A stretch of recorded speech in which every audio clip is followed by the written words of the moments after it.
जब श्री राम ने महर्षि अगस्त्य के कहने पर पंचवटी नामक स्थान पर अपने आश्रम का निर्माण किया तो दोस्तों किसी प्रकार से श्री राम की जटायु से भेंट हुई, इसके बारे में भी इस वीडियो के अंदर आप लोगों को बताया जाएगा। तो दोस्तों वीडियो पूरा जरूर देखें। चलिए शुरू करते हैं। पंचवटी की ओर जाते समय मार्ग में राम, सीता और लक्ष्मण की दृष्टि एक विशालकाय गृह पर पड़ी। लक्ष्मण ने उसे कोई राक्षस समझा और उसका परिचय पाने के उद्देश्य से उससे पूछा, तुम कौन हो? इस प्रश्न के उत्तर में उसने मधुर वाणी में कहा, तात, मैं आपके पिता का मित्र हूँ। मैं गृध जाति के यशस्वी व्यक्ति अरुण का पुत्र हूँ और मेरा नाम जटायु है। कृपा करके आप मुझे अपने साथ रहने की अनुमति दें ताकि आपके साथ रहकर मैं सेवक की भांति आपकी सेवा कर सकूं। इस प्रकार से अनुमति प्राप्त कर वह राम और लक्ष्मण के साथ चलने लगा। पंचवटी पहुंचने पर राम ने लक्ष्मण से कहा, सौम्य, महर्षि अगस्त्य ने हमें जिस स्थान का परिचय दिया था वहां हम पहुंच चुके हैं। यही पंचवटी प्रदेश है। सामने गोदावरी नदी भी प्रवाहित हो रही है, अतः तुम किसी जलाशय के निकट रमणीय दृश्य वाले योग्य स्थान का चयन करके उस पर आश्रम बनाने की तैयारी करो। लक्ष्मण ने आश्रम बनाने के लिए गोदावरी के तट पर एक स्थान का चयन किया जहां पर पुष्पों से लदे वृक्ष अत्यंत मनोहर प्रतीत हो रहे हैं। वह स्थान चारों तरफ से पुष्पों, गुलमों तथा लता वल्लरियों से युक्त साल, ताल, तमाल, खजूर, कटहल, जल कदम, तिनिश, पुन्नाग, आम, अशोक, तिलक, केवड़ा, चंपा, स्यंदन, चंदन, कदम, परनास, लेकुचधव, अश्वकर्ण, खैर शमी, पलाश आदि वृक्षों से घिरा हुआ था। निकट ही गोदावरी नदी प्रवाहित हो रही थी जिसमें हंस और कारंडव आदि पक्षी विचर रहे थे।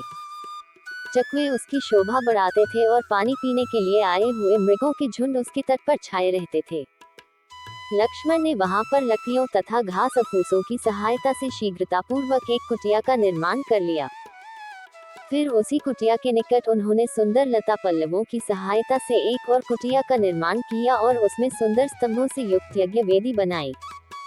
उसके बाद उन्होंने दोनों कुटियाओं को घेरते हुए चारों ओर कांटों की बाड़ लगा दी। इस प्रकार आश्रम का निर्माण कर लेने के पश्चात लक्ष्मण ने राम और सीता को बुलाकर आश्रम का निरीक्षण कराया। वे इस सुंदर आश्रम को देखकर अत्यंत प्रसन्न हुए।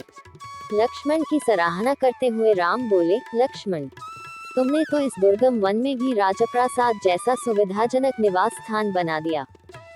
तुम्हारे कारण तो मुझे वन में भी घर से अधिक सुख सुविधा प्राप्त हो रही है।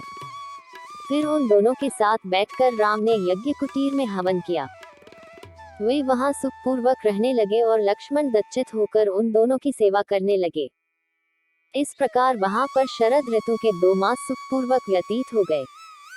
अब हेमंत ऋतु का आगमन हो चुका था। एक दिन प्रातः बेला में राम सीता के साथ गोदावरी में स्नान करने के लिए जा रहे थे। लक्ष्मण उनके पीछे पीछे घड़ा उठाए चल रहे थे। सरिता के तट पर पहुंचने पर लक्ष्मण को ध्यान आया कि हेमंत ऋतु रामचंद्र जी की सबसे प्रिय ऋतु रही है। वे तट पर घड़े को रखकर बोले, भैया, ये वही हेमंत काल है जो आपको सर्वाधिक प्रिय रही है। आप इस ऋतु को वर्ष का आभूषण कहा करते थे। अब शीत अपने चरमावस्था में पहुंच चुकी है। सूर्य की किरणों का स्पर्श प्रिय लगने लगा है। पृथ्वी अन्नपूर्णा बन गई है। गोरस की नदियां बहने लगी हैं। राजा महाराजा अपनी अपनी चतुरंगिनी सेनाएं लेकर शत्रुओं को पराजित करने के लिए निकल पड़े हैं। सूर्य के दक्षिणायन हो जाने के कारण उत्तर दिशा की शोभा समाप्त हो गई है। अग्नि की उष्मा प्रिय लगने लगा है। रात्रियां हिम जैसी शीतल हो गई हैं। जौ और गेहूं से भरे खेतों में उसके बिंदु मोतियों की भांति चमक रहे हैं।